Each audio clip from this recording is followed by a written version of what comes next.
Ciao e benvenuto su Broken Husband, iscriviti al canale, clicca sulla campana per non perdere nuovi video, inoltre non dimenticare di mettere like, perché il miglior supporto per noi. Ciao a tutti. Honestamente, non avrei mai immaginato di essere seduto qui a scrivere il più grande disastro della mia vita, perché il mondo lo veda. Ma eccomi qui, non avrei mai pensato nemmeno in un milione di anni di essere il tizio che condivide il coinvolgimento di sua moglie in orge. Sì, mi sembrava solo a dirlo. Orge.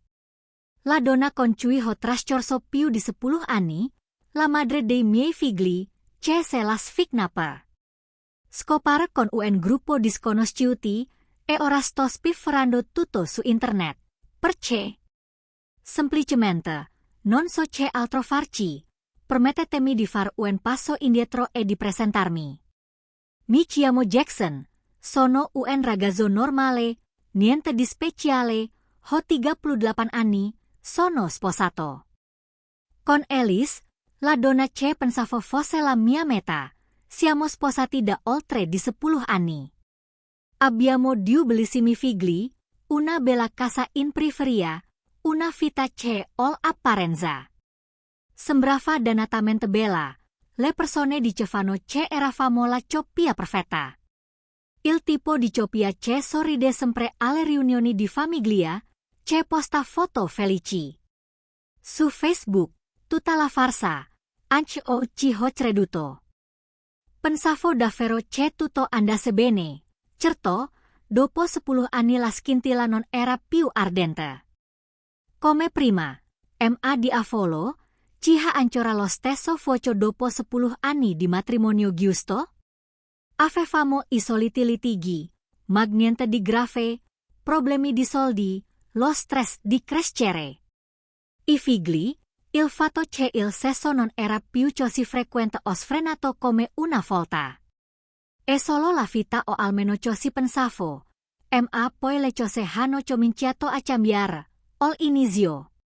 Si trattava di piccole cose appena percettibili, Alice iniziò a uscire di più, le chiamava srata.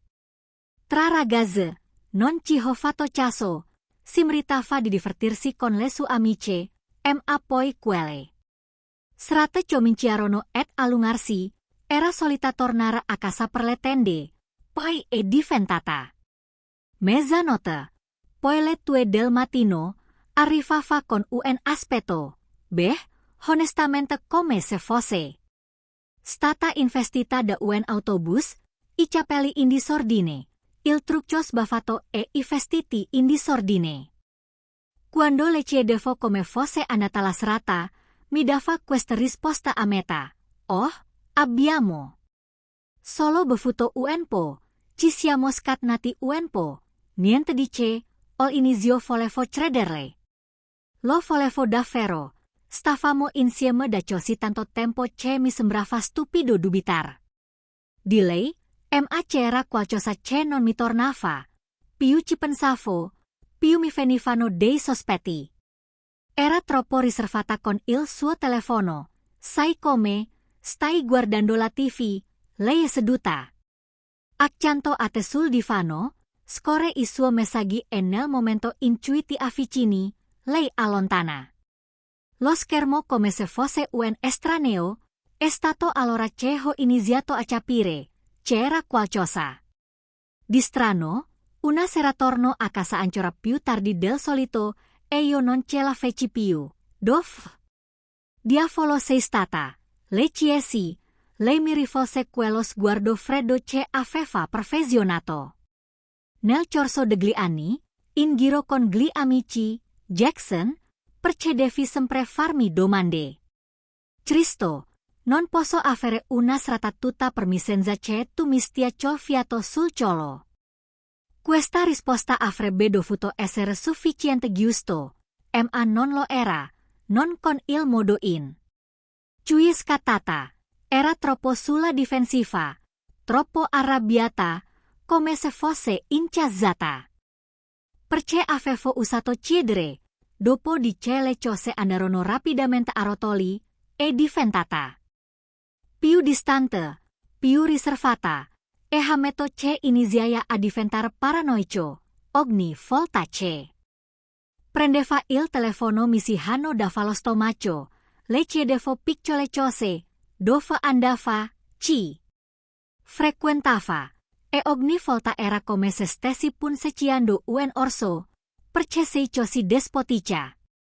Non sono un adolescente, Jackson, non ho bisogno di controllarmi con te, forse stavo perdendo la testa, forse ero irragionevole, ma quando qualcuno di cui ti fidi da oltre 10 anni inizia a comportarsi in modo el osco, non può semplicemente ignorarlo, così? Sì, ho fatto qualcosa che non avrei mai pensato di fare. Ho messo un'applicazione di localizzazione sul suo telefono, mi sono odiato. Per questo, mi sono sentito uno stalker inquietante, ma dovevo sapere? Non me ne stavo con le mani in mano, come un idiota sprovveduto, mentre mia moglie se ne andava in giro a far Dio, solo sa cosa alle mie spalle. L'applicazione mi ha dato un posto in prima fila per la verità. Nei giorni successivi ho monitorato ogni sua mossa, non era al ristorante o al bar con gli amici. No, andava in indirizzi casuali. In zone della città che non avevamo mai frequentato. Più osservavo, più mi rendevo conto di non essere pas. Avevo ragione a essere sospettosa, e poi, una sera, ho avuto il colpo di grazia. Non era una serata rara, ragazze, mahun maledetto sex party. È stato allora che il terreno sotto di me si è sgretolato. Tutto quello che pensavo di sapere sulla mia vita, sul mio matrimonio, andò in frantumi. Non potevo crederci, Caso, mia moglie, Elisa partecipava a festa erotiche. Tutte quelle sere in cui diceva di essere con le sue amiche, si scopava estranei, più persone contemporaneamente, come se fosse un hobby perverso.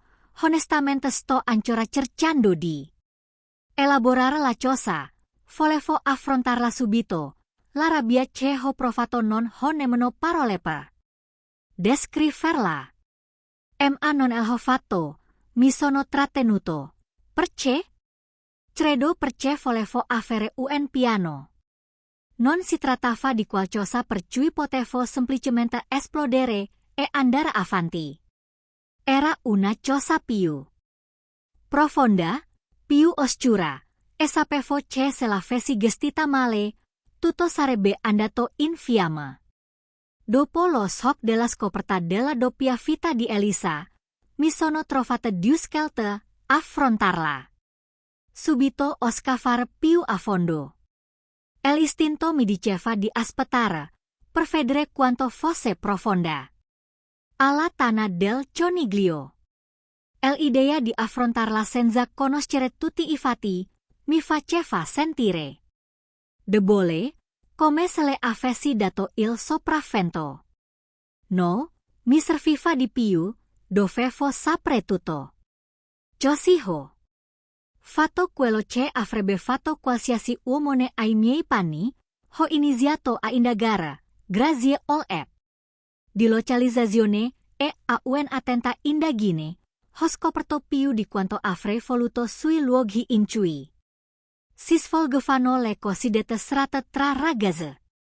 È emerso che c'erano luoghi segreti in tutta la città, posti che non avrei mai immaginato che mia moglie conoscesse. Non si trattava di club o bar. Erano occhi private, ville, nascoste nelle zone più belle della città, per entrare bisognava essere invitati. E evidentemente Elise era stata invitata spesso. Non sono orgoglioso di quello ceho. Fatto dopo, ma avevo bisogno di vederlo con I miei occhi, la curiosità, la rabbia, il disgusto. Tutto è diventato troppo. Trovai un modo per entrare in uno di questi posti, fingendomi una persona. Che voleva unirsi. Il padrone di casa non fece molte domande. Immagino che non gli importasse che fossi, perché seguissi le loro piccole contorte regole. La notte in cui sono entrato mi ha sembrato che il treno sotto di me fosse scomparso. Era tutto così surreale, come se fossi entrata nelle viscere di un incubo. La gente, mezza vestita o completamente nuda, si muoveva da una stanza o l'altra come se fosse la cosa più normale del mondo. E poi c'era Elise, in mezzo a tutto. Questo, che rideva, sorrideva e faceva cose che non avrei mai potuto immaginare. Non riuscivo a staccare gli occhi, ma non volevo nemmeno guardare. Il mio stomaco si contorceva mentre la guardavo. Con non uno, ma tre uomini diversi. Era un ascosto. Mi mimetizzava sullo sfondo e registravo tutto. Da lontano. Ogni secondo di quel filmato era come se qualcuno mi conficcasse un coltello nel petto. Questa non era la donna che avevo sposato. Non era la madre dei miei figli. Era come guardare un estranea, una depravata, una persona che aveva oggettato via tutto quello che avevamo per questo. Sono rimasto fino a quando non ce l'ho fatta più. Quando me ne sono andato avevo ore di filmati. Avrei dovuto essere distrutto giusto? E lo ero, per un momento. Ma poi subentrato qualcosa altro. Una rabbia fredda e calcolata. Lo schiocco è svanito ed è stato come se fosse scattato un interruttore dentro di me. Non vedevo più Elise come mia moglie. Non era la donna che avevo amato per oltre 10 anni. Era una truffatrice, una stronza egoista che aveva distrutto la nostra famiglia per il suo malato piacere. Volevo che pagasse e non solo con un semplice o divorziamo. E andiamo avanti. No, avevo bisogno che lo sentisse, che soffrisse come stavo soffrendo io. Così mi misi al lavoro. Passai le settimane successive a raccogliere altre prove catalogando meticolosamente tutto. Lo seguita in altri eventi, seguendo ogni sua mossa, costruendo un dossier impossibile da negare.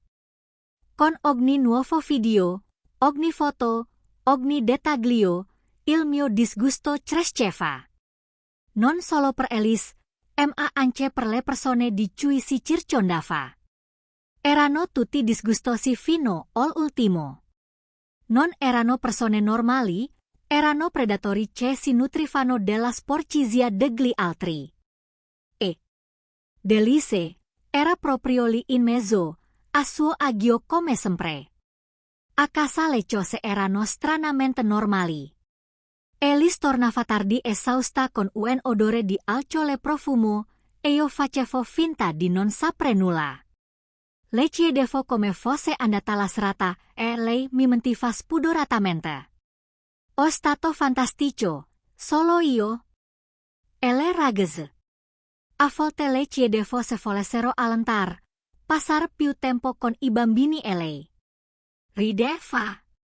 Anch'io merito di divertirmi, Jackson, non comportarti come se stessi facendo qualcosa di sbagliato. Era esasperante, ma ho mantenuto la calma perché avevo un piano. Affrontarla non era sufficiente. Semifose limitato a urlare e a lanciare accuse, avrebbe negato tutto o peggio. Avrebbe rigirato la frittata per fare la vittima. No, dovevo colpirla dove faceva male e fu allora. Capi come poterlo far. Alice aveva una persona che rispettava veramente, sua madre, Grace. Ora, Grace e io non abbiamo mai avuto molto in comune, ma sapevo una cosa. Alice teneva molto a Cioce. Pensava a sua madre. Il loro rapporto era sempre stato solido e Alice cercava sempre la provazione di Grace. Questa era la sua debolezza. Se fosse riuscita a coinvolgere Grace in questa storia, se fosse riuscita a farle vedere il tipo di persona che sua figlia era davvero, Alice sarebbe stata distrutta dall'interno. Quindi esattamente quello che mi sono prefissato di far. Una volta ammesso a punto il mio piano, era aggiunto il momento di mettere in moto le cose. Sapevo che il modo migliore per ferire Alice non era solo affrontarla, ma anche demolire tutto ciò che le era chiaro, mattone dopo mattone. E il primo mattone, sua madre, Grace.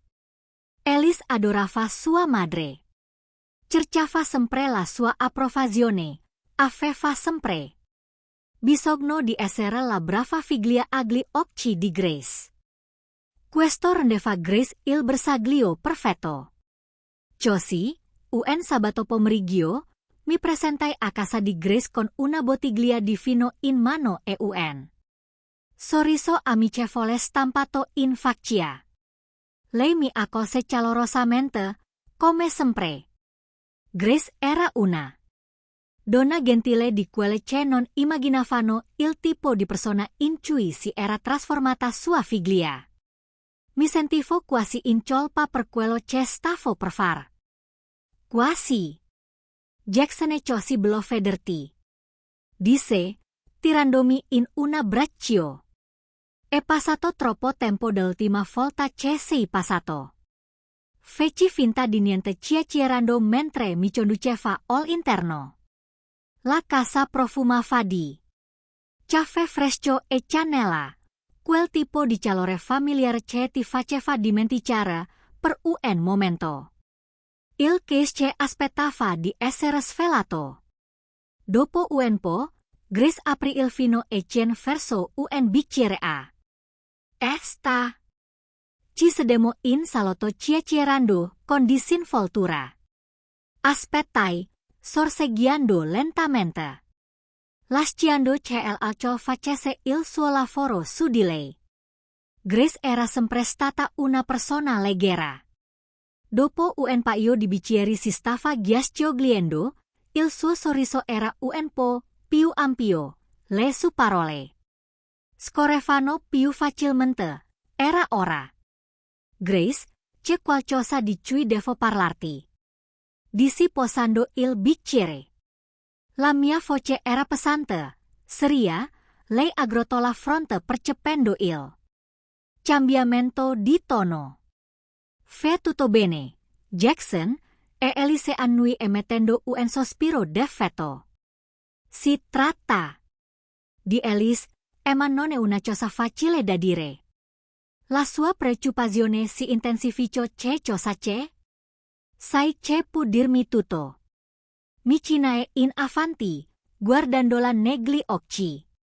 Grace, Alice non è stata onesta con te o con me. C'è qualcosa che stia facendo, ed è una cosa brutta. Il volto di Grace impallidì. Cosa vuol dire? Che cosa ha fatto? Tirai fuori il mio telefono, scorrendole. Prove che avevo faticosamente raccolto nelle ultime settimane. Non voglio mostrarti questo, ma devi vedere la verità. Le passa il telefono. Grace esitò prima di prenderlo, la sua mano tremava. Quando il suo occhi sfogliarono lo schermo, il suo volto si contorse per l'incredulità. Al solo sguardo verso di me, la sua voce era appena un sussurro. Che cosa? E Elise? Dissi freddamente. Questo è ciò che ha fatto alle nostre spalle. Grace scorse le foto e i video. L'espressione di puro orrore sul suo volto era esattamente quella che mi aspettavo. Era come se il suo mondo stesse crollando davanti ai suoi occhi. Le lacrime le scendevano copiose sulle guance, mentre continuava a guardare sua figlia. Una donna che aveva sempre ritenuto pura e buona, impegnata negli atti più depravati che si potessero immaginare. Questo non può essere reale, mormoreò con la voce che le si incrinava. Elise non avrebbe, non potrebbe. Errol, Grace. L'ho visto svolgersi per settimane. Ha mentito a tutti noi, ho pensato che tu meritassi di saperlo. Le lacrime arrivarono allora in tutta la loro forza. Grace copiò a singhiozare il suo corpo tremava per il peso del tradimento. Mi sedetti accanto ol'ehi, fingendo di essere il genero premuroso, mettendole un braccio intorno per offrirle conforto. Mi dispiace tanto, sussurrai. Non sapevo cosa altro far. Non volevo tenertelo nascosto, ma non potevo lasciarti vivere all'oscuro. Grace si appoggiò a me, i suoi singhiozzi si fecero più forti. Quella donna era completamente distrutta, e sapevo che questo era solo l'inizio. Fu allora che feci la mia prossima mossa. Vederla così, spezzata, vulnerabile, bisogno di conforto, era quasi troppo facile. Sapevo esattamente come ghiacciare. Le strinsi il braccio intorno. La avvicinai a me, e le sussurrai dolci rassicurazioni. Supereremo tutto questo, insieme. Il fino. El aveva fatta schioglire. Le motività aveva fatto crollare le sudifese, e in breve tempo la situazione era degenerata. Una cosa tira l'altra, e presto ci ritrovammo nella sua camera da letto. Non c'è bisogno di entrare nei dettagli, ma diciamo solo che mi sono assicurato di riprendere tutto. Ogni singolo momento. Non si trattava di attrazione. Non si trattava nemmeno di Grace. Si trattava di Elise. Di portarle via ogni singola cosa che contava per lei. Lei venerava sua madre. La ammirava. E ora avevo distrutto quel rapporto.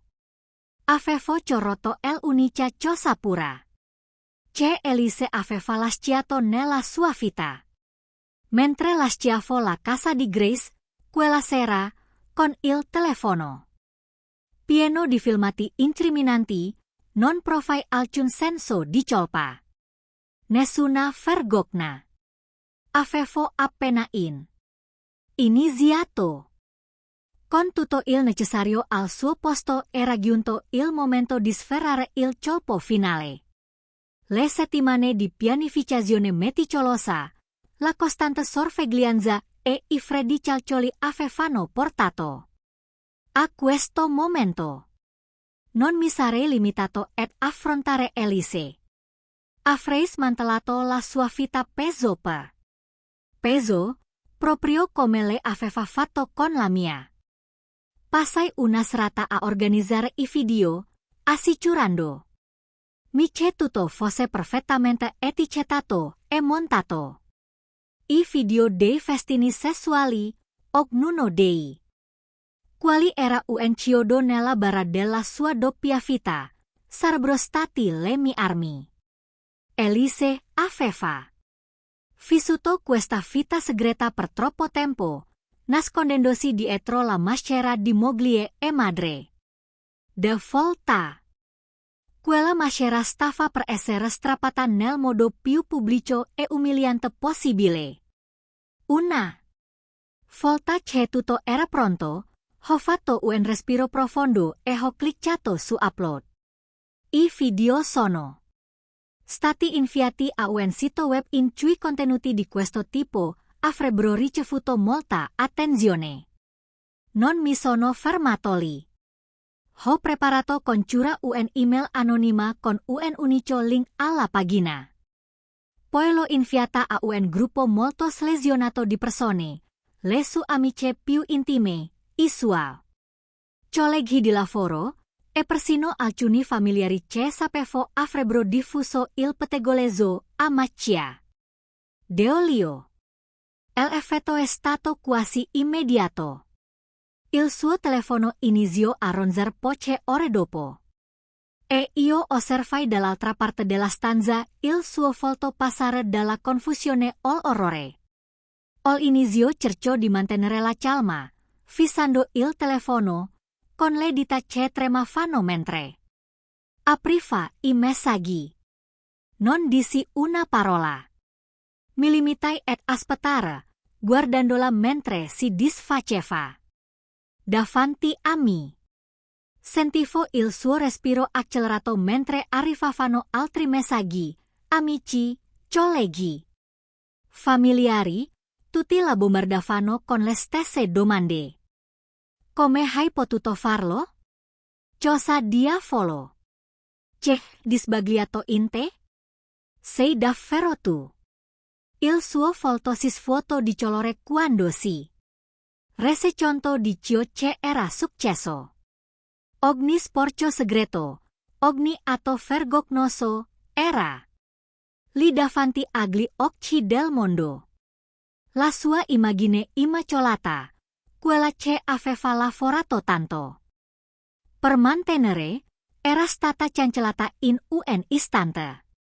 Jackson balbettò alla fine, la sua voce era appena un sussurro. Sei stato tu a far questo? La guardai, calmo e raccolto e scrollai le spalle. Qual il problema, Elisa?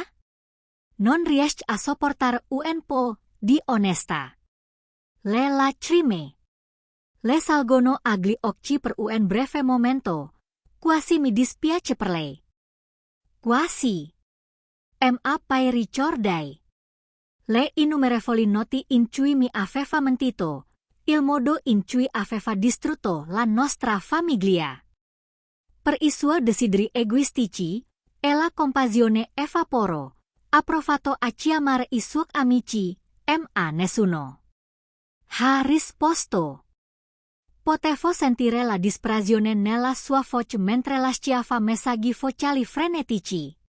Scusandosi, implorando che qualcuno credesse alla sua versione della storia. Ma non c'era modo di tornare indietro. La sua vita privata era ormai di dominio pubblico e non c'era modo di rimediare. E proprio quando pensava che non potesse andare peggio di così, ho sganciato la bomba finale. Aprì il telefono e le inviai un altro messaggio. Il video che avevo fatto con Grace guarda il suo telefono che squillava di nuovo. Fisso lo schermo per un secondo prima di aprire il file. La sua reazione fu immediata. Tutto il suo corpo sembrò a crollare su se stesso quando vide il video di me e sua madre insieme. La sua ultima ancora di vita ora strappata via. Lasciò cadere il telefono e si coprì il viso con le mani, signizzando in modo incontrollato. Hai trascinato mia madre in tutto questo? Come hai potuto? Urlò tra le lacrime. Non mi sono tirata indietro. Te l'ho detto, Alice. Hai rovinato tutto quello che avevamo. Ora tocca a me assicurarmi che tu provi la stessa cosa. Cade a terra, distrutta, si ignorzando in un modo che non avevo mai visto prima. Ma non mi. Come se. Non più. Il tradimento, le bugie, l'umiliazione che mi aveva fatto subire, questo era solo il raccolto di ciò che aveva seminato. Nei giorni successivi, tutta la sua vita è andata in frantumi. Gli amici la tagliano fuori. Il suo lavoro, dove un tempo era rispettata, le voltò le spalle. Persino la sua stessa famiglia non voleva avere nulla a che fare con lei. Elise era diventata un paria e non c'era enam aduscita. I video si sono diffusi a macchia d'olio e ovunque si girasele. Veniva ricordato ciò che aveva fatto. Ma anche mentre guardavo la sua vita, sgretolarsi. C'era una strana sensazione che si stabiliva. Una specie di vuoto. La vendetta era stata soddisfacente. Sul momento, ma ora che era stata compiuta non era sicuro di cosa sarebbe venuto dopo. Avevo tolto tutto, ma mi era rimasto questo vuoto dentro. Mi convinsi che era giustificato che si meritava tutto il dolore che le avevo inflitto e forse lo meritava. Ma il peso di ciò che avevo fatto, di quanto mi ero spinto in là, rimaneva in fondo alla mia mente rosicchiandomi. Con la vita di Elise Giapesi, feci la mia mossa proporre fin ufficialmente alle cose. La richiesta di divorzio non era solo una formalità, era il chiodo finale sulla barra. L'aula del tribunale di Fene. Il palco scenico del mio ultimo atto di vendetta, con tutte le prove che avevo raccolto esposta al giudice. Ogni video, ogni messaggio, ogni foto di lei a quei festini erotici era lì davanti a tutti. Era seduta di fronte a me, svuotata, sapendo di non potersi difendere. Come avrebbe potuto? Non c'era modo di tornare indietro da quello che avevo menero assicurato. Il processo di divorzio fu rapido. Il giudice fece la situazione per quello che era. Un marito che era stato tradito in ogni modo possibile e una moglie che aveva gettato via la sua famiglia per i suoi desideri egoistici. La sentenza fu rapida. La casa era mia. El auto era mia. La custodia completa dei figli anche la mia. Elise non ha nemmeno discusso. Sapeva di non poterlo far. Rimase seduta, fissando il pavimento, l'ombra della persona che era prima. Dopo la firma dei documenti, uscì dal tribunale con la sensazione di aver vinto. Le avevo tolto tutto. Così come lei aveva tolto tutto a me. Ma mentre ero lì fuori, il peso di tutto questo cominciò a farsi sentire. Elise non aveva più nulla. I suoi amici la avevano abbandonata. La sua famiglia non voleva parlarle. La sua carriera, per la quale aveva lavorato così duramente, era in rovina. Era completamente sola e io menero assicurato. All'inizio ho provato un'ondata di soddisfazione. Avevo fatto ciò che mi ero prefissato. Avevo distrutto la sua vita. Così come lei aveva distrutto la mia. Ora non era più niente. Era un paria odiata da tutti quelli che la conoscevano. et era tutto merito mio. Ma con il passare delle settimane. Quella sensazione di vittoria cominciò a svanire. La casa sembrava troppo silenziosa. I bambini erano con me, certo, ma le loro risate non riempivano lo spazio come prima. Elise aveva portato una sorta di energia in casa, anche quando le cose andavano a rotoli. Ora mi sembrava di vivere in un museo. Freddo, sterile, senza vita. Ogni volta che camminavo per i corridoi, mi sembrava di sentire ancora el eco della vita che avevamo prima. Le discussioni, le risate, l'amore, anche se era stato contaminato dal suo tradimento. Pensavo che vederla soffrire mi avrebbe fatto sentire meglio. Pensavo che guardar la sua vita implodere mi avrebbe dato una chiusura, una sorta di pace contorta. Invece mi ha lasciato un vuoto incalmabile che non riuscivo a scrollarmi di dosso. Mi guardavo allo specchio, aspettandomi di vedere l'uomo che aveva trionfato sulla moglie infedele, ma vedevo solo qualcuno che si era spinto troppo oltre, qualcuno che aveva perso più di quanto avesse mai voluto. Rimanevo sveglia di notte, fissando il soffitto, ripensando a tutto quello che avevo fatto. I video segreti, la manipolazione, il trascinare sua madre in questo pasticcio, ero diventata un'altra persona, consumata dalla vendetta. Spinta dal bisogno di distruggere la donna che mi aveva tradito. Ma ora, all indomani di tutto questo, non ero più sicura di ci fosse. La persona che ero prima non c'era più. E ciò che era rimasto era solo vuoto.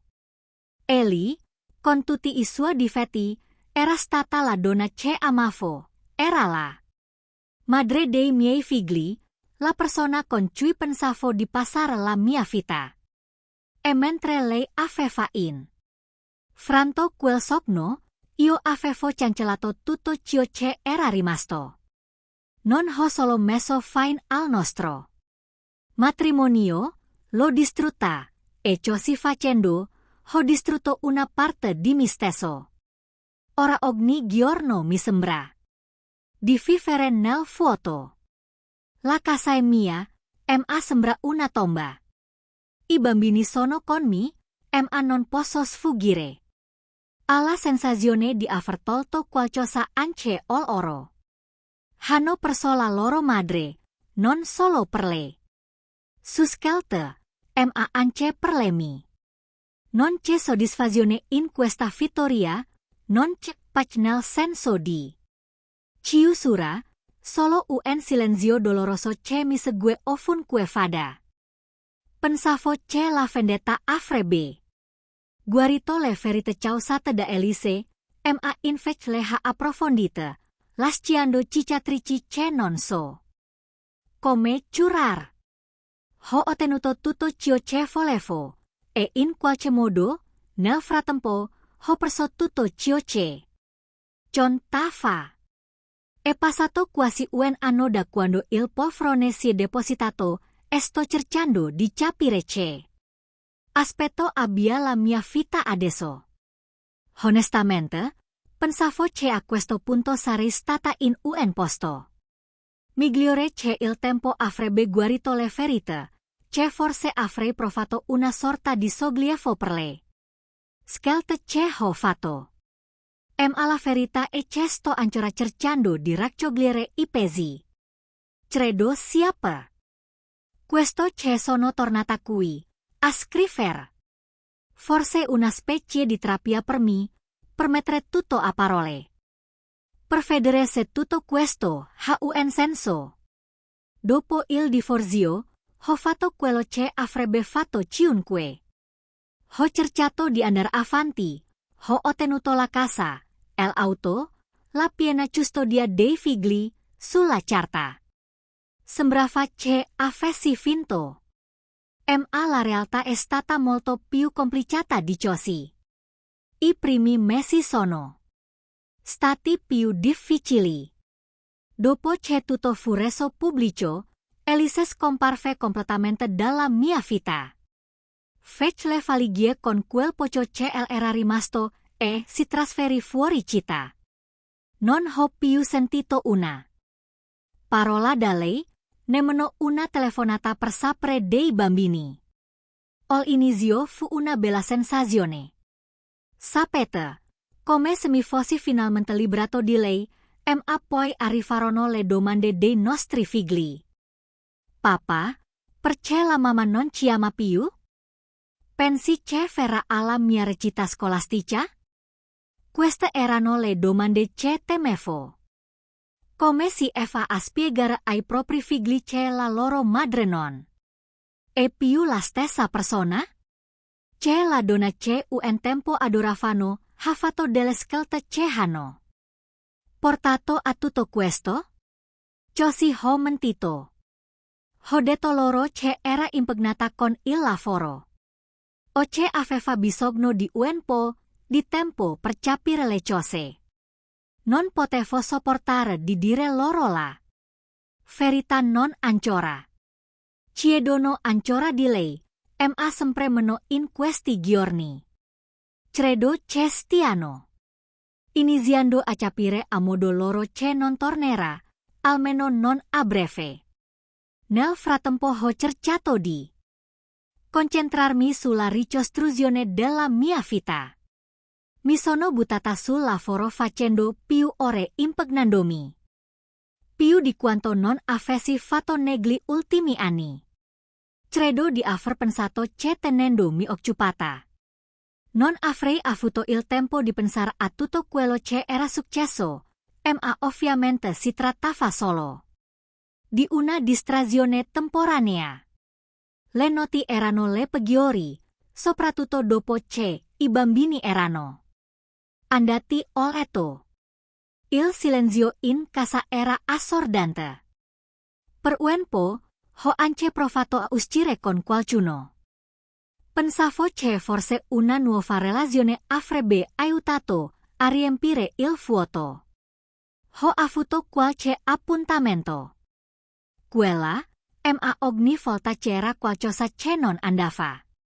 Era come se stessi facendo le cose per bene.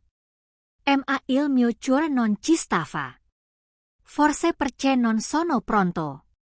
O forse perché sono ancora tormentato da quello che è successo con Elisa. In ogni caso nessuno di quegli appuntamenti è andato a buon fine e alla fine ho smesso di provarci. Di tanto in tanto vedo ancora il ise comparire sui social media. Ha cercato di ricostruire la sua vita, ma non è stato facile per lei.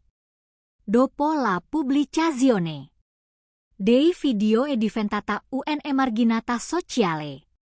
Gli amici hanno abbandonata e anche la sua famiglia. Compresa la madre ha preso le distanze. Ho sentito dire che è passata da un lavoro a basso salario o altro, riuscendo a malapena a tirare avanti. Si diceva anche che avesse provato a iniziare una relazione con un ragazzo, ma non è durata molto. Credo che nemmeno lui sia riuscito a gestirle conseguenze di tutto quello che è successo. Una parte di me è dispiaciuta per lei. Nonostante tutto quello che ha fatto, nonostante il modo in cui ha fatto appesi la nostra famiglia. Vederla così, non lo so. Non è soddisfacente come pensavo. Immaginavo che guardare la sua vita andare in pezzi mi avrebbe dato un senso di chiusura, ma non è stato così. Mi ha solo fatto capire quanto siamo caduti e entrambe in basso. Per quanto mi riguarda, ho cercato di essere il miglior padre possibile. I bambini sono la mia priorità e foglio dar loro un senso di stabilità. Anche se il loro mondo è stato stravolto. Abbiamo avuto giorni belli e giorni brutti. Alcune notti. Piangono fino ad addormentarsi, chiedendo perché la mamma non ci ama o perché non c'è più. E io non ho risposta. Vorrei avere. Ho anche iniziato a vedere un terapeuta. All'inizio ero scettica. Non pensavo che parlare di tutto mi avrebbe aiutato. Ma è stato illuminante.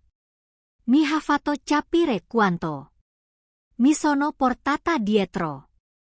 Il senso di colpa, la rabbia, il rimpianto. Pensavo di essere giustificata in tutto quello che ho fatto. Mi sono convinta che fosse una vendetta, che Elise meritasse di perdere tutto. Ma ora non e sono più così sicura. C'è una parte di me che si chiede se ho esagerato. Avevo davvero bisogno di distruggerla in questo modo. Mi ha reso migliore di lei. Ancora oggi l'8. Ogni giorno con queste domande. Non ho ancora le risposte e forse non le avrò mai. Ma ho iniziato a accettare che ciò che è fatto. Non posso cambiare il passato. Posso solo andare avanti. L'unica cosa che mi fa andare avanti pro sono i miei figli. Sono loro il motivo per cui mi alzo la mattina e per cui continuo a resistere nei giorni più difficili. Meritano di meglio di quello che abbiamo passato e sono determinata ed argielo. Sto facendo del mio meglio per assicurarmi che non portino il peso degli errori dei loro genitori. Per quanto riguarda Elise, non so se farà mai più parte del loro fight. Forse un giorno, quando saranno più grandi, la raggiungeranno. Forse vorranno delle risposte e forse lei sarà pronta a darle. Ma per ora siamo solo io e loro, che cerchiamo di trovarla nostra strada. Ecco dove mi trovo ora. Sto ancora cercando di capire tutto. Non è facile e non sono sicuro che lo sarà mai. Ma sto imparando a convivere con le scelte che ho fatto nel bene e nel ma se c'è una cosa che ho capito è che la vendetta non porta alla chiusura. Non guarisce le ferite. E ne crea solo di nuove e ora devo cercare di guarire anche da quelle.